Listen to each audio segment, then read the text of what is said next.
Yo, what is up, guys? So, I got Annihilation uploaded, and there are a couple of things that I want to go over. The pretty big change was when you are picking expansions, the schemes will no longer yell at you. So, I'll just remove a bunch of expansions here.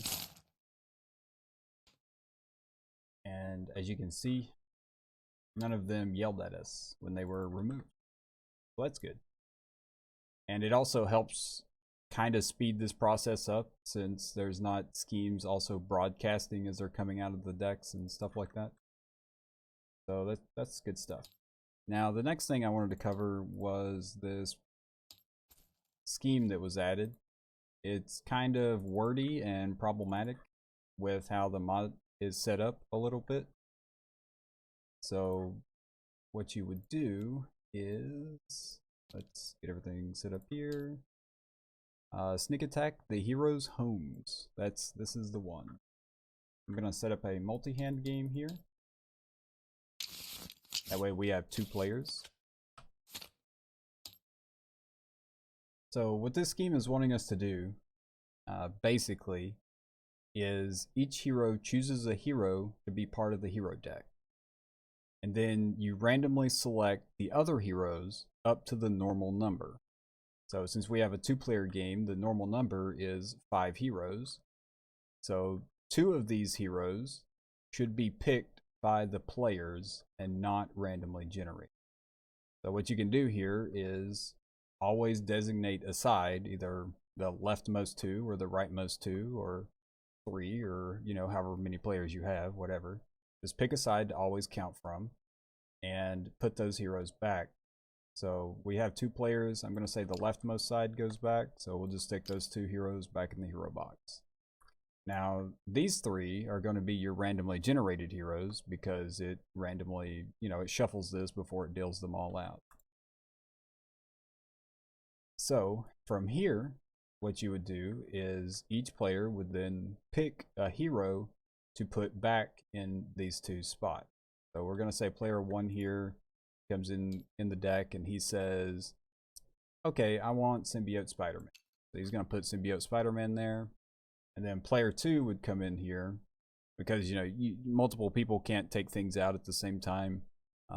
Or, you can all be looking here and just tell whoever's going to be pulling them out what to pull out or whatever, however you want to do it. But let's say player 2 here wants Hellcat. Cool. So next up on the list, it says each player adds to their starting deck 3 non-rare cards with different names from the hero they choose and 3 wounds. Now the script will handle adding the wounds to your starting decks. All you have to do is go in for the hero that you picked and add the 3 non-rare cards, which is basically one of each of the cards that's not the ultimate. So this card here is Symbiote Spider-Man's ultimate card. You'll take one of these, and one of these. And the reason it has to be this is because they have to have different names. So, the Spider Sense Tingling, you couldn't have 2 of those. You had to pick them like this. So then you just add them here. And then for Hellcat, you come in, that was this player's pick. So they would do the same thing. Grab one of these, grab one of these, and grab one of these. And then you add those to your starting deck. And now when you click Finish Setup, it will go ahead and it will set everything else up for you. So, wow, this player got really unlucky and draw 2 of his wounds. But yeah, they're in there. So you should be good to go from that point. Now the next scheme that is kind of weird. It's not as problematic as that one because that one has a lot that the player has to do themselves. But this one can be problematic if you're not watching out for it. So it is this one, Breach breach parallel dimensions. And I'm just going to click the button up here. And I'm going to set up a 2-player game again. That way we have a lot of cards so I can show off it working, hopefully. Now this one has you adding 4 extra bystanders. Then you deal the shuffled villain deck into several dimension decks, where the first deck has 1 card and then it incrementally increases. By the way, that was interesting to script, but I got it done. So if we click finish setup here, it's added our 4 extra bystanders, so we have 6 instead of 2 for a 2-player game. And then it deals all these cards out here. Now, if it chooses white player to be first player, and you're just going through the motions, and you like click your end turn button, it's going to suck all these cards up and put them in his discard. So you need to move these out of player areas, or off of player mats, I guess, because what would happen is, actually, I need to test this. I may need to fix this too. If a player mat's there, I don't know if it would put it on top of it or not. But anyway, well, we can check and see if it works. But you can just put them up here like this. So we have a stack of 1, a stack of 2, a stack of 3, 4, 5, and 6, 7, 8,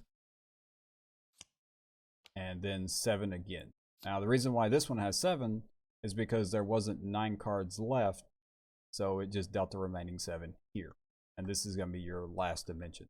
So they're ordered like that. And as the scheme states, whenever you have to play a card, then you pick which dimension that you want to play from, keeping in mind that when half of the original dimensions are destroyed, you're going to lose the game.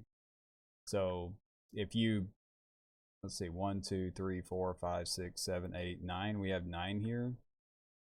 So that would be 5. When 5 dimensions are destroyed, you would lose. Is it rounded down or up? It doesn't say. So there you go. Pick 4 or 5. I guess it depends on how you want to make, how hard you want to make the game. So there you go. That one's pretty straightforward. You don't actually have to do anything except move these cards. But anyway, that is Annihilation. I hope you guys enjoy and have fun with it. And I will catch you next time.